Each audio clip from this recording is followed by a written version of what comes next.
So in here I'm going to show you, we are going to use tracing paper, and as you can see, this is specialty tissue paper, which I really love. Look at how it is, how pretty. I'm going to make her a white dress, and the way that I'm going to do it is with this tracing, a little tracing around the hair.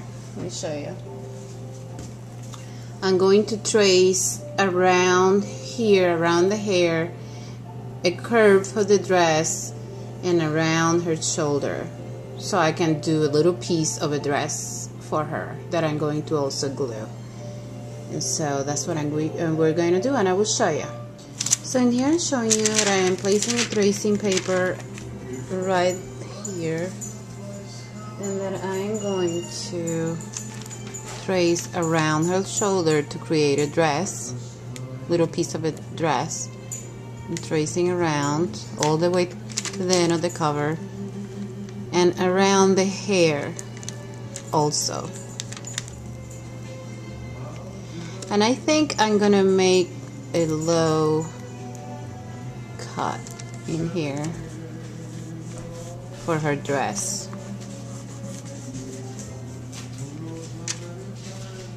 And that's all that I'm doing. Remember the bottom where you need to cut also. Okay, and I'm just gonna cut these little design. I show you how to use a marker. I didn't have on hand so you can see.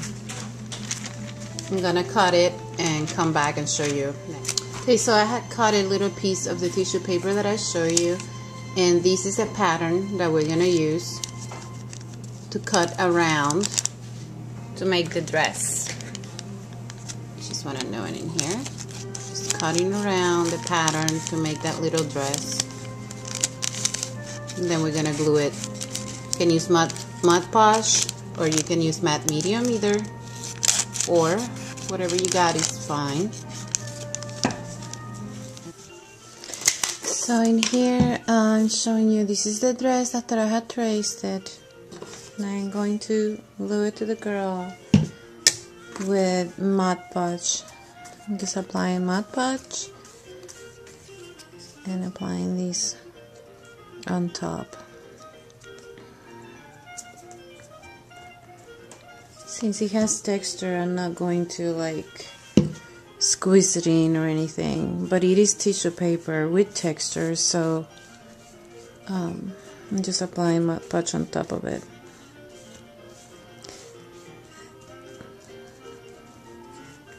And then I'm gonna let it dry. I'm going to get some chipboard letters to make a word at the bottom. So now that the little dress has dried, I'm going to apply paint on top of it. And in my case, I'm going to add white. Just to, since it's transparent, the neck shows and stuff, I'm going to just apply where I can still see my book cover color pink. So I'm just applying a little bit of white, so the whole thing now looks white. I'm just applying here and there because mine has very beautiful texture, so I still want it to look like that.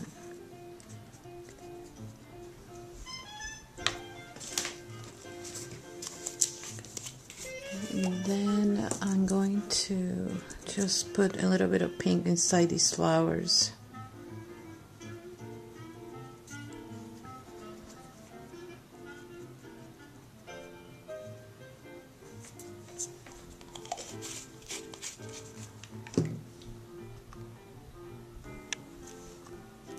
Can you tell what I'm doing?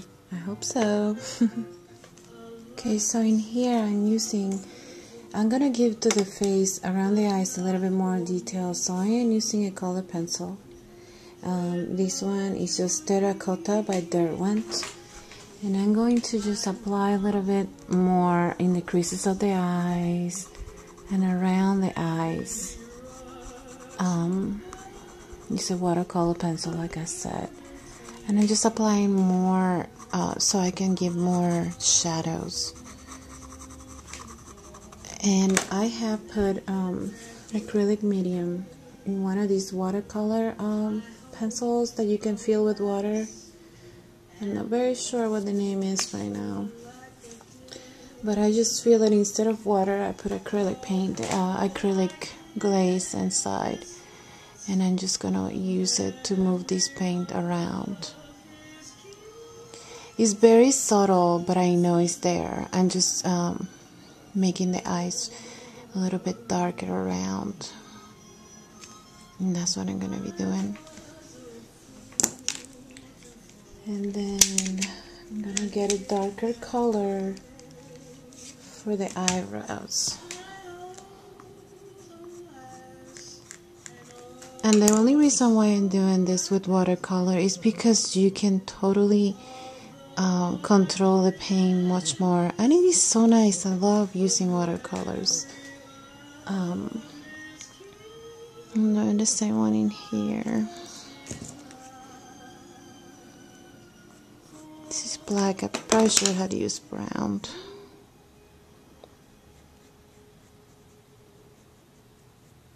I just want it to look very natural.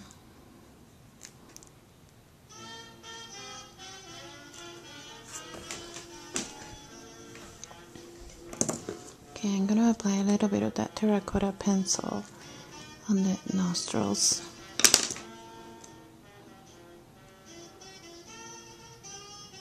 So this trick is very nice to have acrylic glaze on one of these pens. It's like I'm gonna search what is, and I will give you an answer in a minute.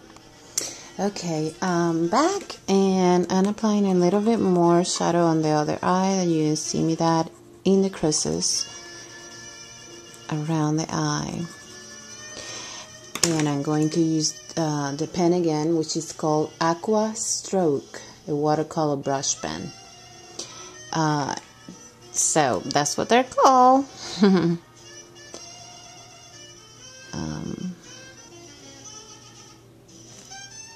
And this is awesome, the fact that you can just move the watercolor with it. I love these. I love the watercolor. And then I'm going to apply more dark shadows around the lip.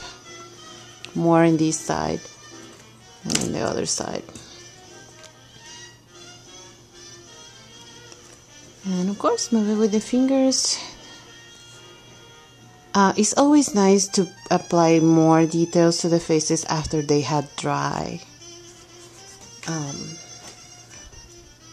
I did make the video of the painting on Friday, and today is Sunday morning, so this face has had time to dry. I'm gonna do the same thing I did. I'm just applying a little bit more shadows to it, and I think I'm gonna make my lips a little darker, so I'm gonna do it also with a pencil. A little bit of this red. I'm not gonna do too much because I don't know how this is gonna be. Remember, the lips are always darker on the front, on the top lip. And here it is. Oh yeah, love it.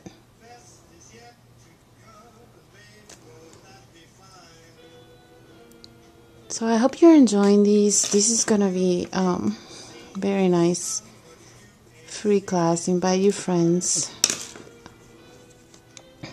I have many stories to share with people, and just want to build a nice community of friends and people that support each other. Okay, so that's awesome. I think I'm going to do a little bit around the eyes, and I'm going to be very gentle with this. I just want to create a little bit of a shadow inside the little eyes. Make them pop. Oh, I'm loving it. I wish you guys could be here with me in my studio. It's so much fun to do this together with somebody else. Okay, so that is really pretty. I will take good pictures so you guys can see. Next, get out your stencils. I'm going to apply some flowers with stencils around her hair. In here I'm going to apply a little bit more dark in this crease because it really bugs me. So I'm going to apply a little bit more with pencil and using the same brush, aqua brush, right? Aqua stroke. That's what this is called, aqua stroke. It's just okay, like it. Nice. This is so pretty. She's adorable. Okay, yeah, I think that's pretty much it.